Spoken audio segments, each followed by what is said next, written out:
Hello and welcome to this Huawei Mate 10 Pro review video.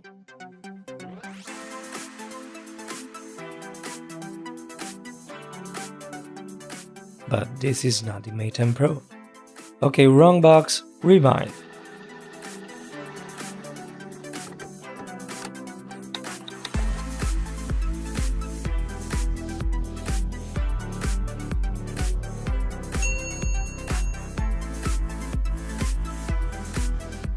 That's more like it. Now let's unbox the real Huawei Mate 10 Pro. The box is similar to the Mate 9 box, so let's see what's inside.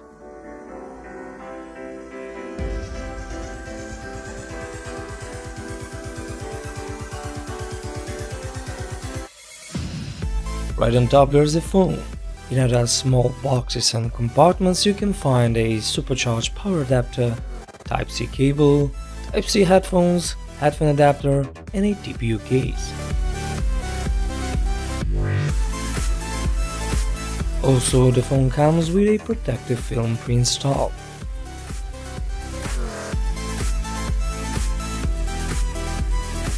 This is one beautiful device made of glass and metal. It has a 6-inch screen on a 5.5-inch body, which was achieved by shrinking the bezels.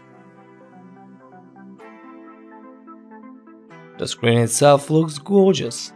It's an AMOLED 6-inch screen with 8:9 ratio with Full HD resolution, always-on function and HDR10 compliance.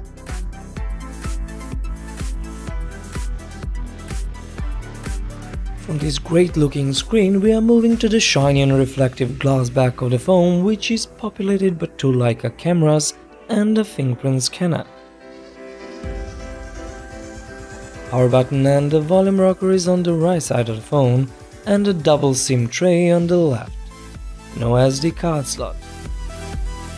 USB-C port, mic and speaker holes are on the bottom and the IR blaster is on the top. No headphone jack also. Mate 10 Pro sports the new Kirin 970 octa-core processor, 6GB of RAM, 128GB of internal storage, stereo speakers, large 4000 mAh battery, 8MP front camera and dual Leica camera on the back, 12 and 20 megapixels, f1.6 aperture, optical image stabilization, 2x lossless zoom and 4K video. Transition to the glass back usually brings wireless charging, but not this time, which is not a deal breaker but certainly something to be desired, just like the higher screen resolution or the headphone jack. Fortunately, you do get this Huawei supercharged brick which will charge the Mate 10 Pro's battery to 50% in about 30 minutes. Another good news is the IP67 dust and water resistance. Great for accidental liquid spills or using your phone while raining or snowing, but I wouldn't swim or scuba dive with this phone.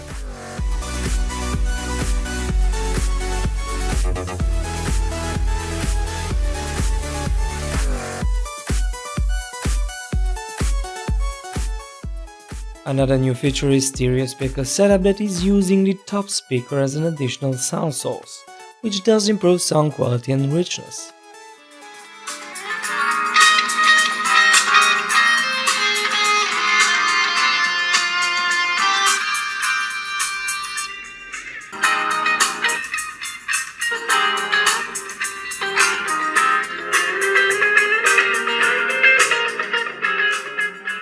Me being Huawei and Honor phone user, I got used to shortcuts, actions and gestures, like swiping the fingerprint scanner to bring down the notification tray, or especially the knuckle gestures, like knocking on the screen to take the screenshot, and that I do a lot. To show the next feature I use the built-in screen recorder, which is also great. Powered by Android 8 and MUI 8, Mate 10 Pro is now capable of 3D touch of sort, or better say a long press that brings up the contextual menus for some applications. Next feature is not new with Huawei, but I have to mention it since I've been using it quite a bit. The app lock, which enables you to lock applications and prevent others from running them without a password or a fingerprint. One thing that Huawei is bragging about is the new neural processing unit, or simply the AI chip of the Kirin 970. Mobiles are becoming smarter and started learning your usage patterns.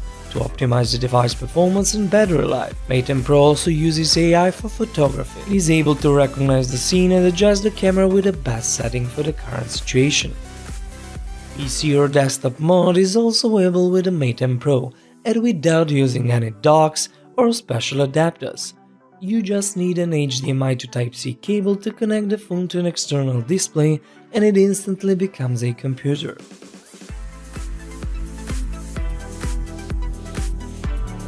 In collaboration with Leica, Huawei once again brings us one of the best camera setups in the market.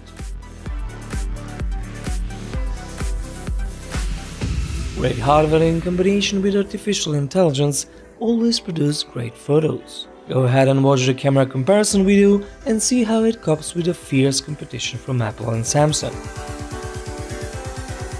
All in all, this is in my opinion one of the best smartphones ever, with great specs, beautiful design and lots of features.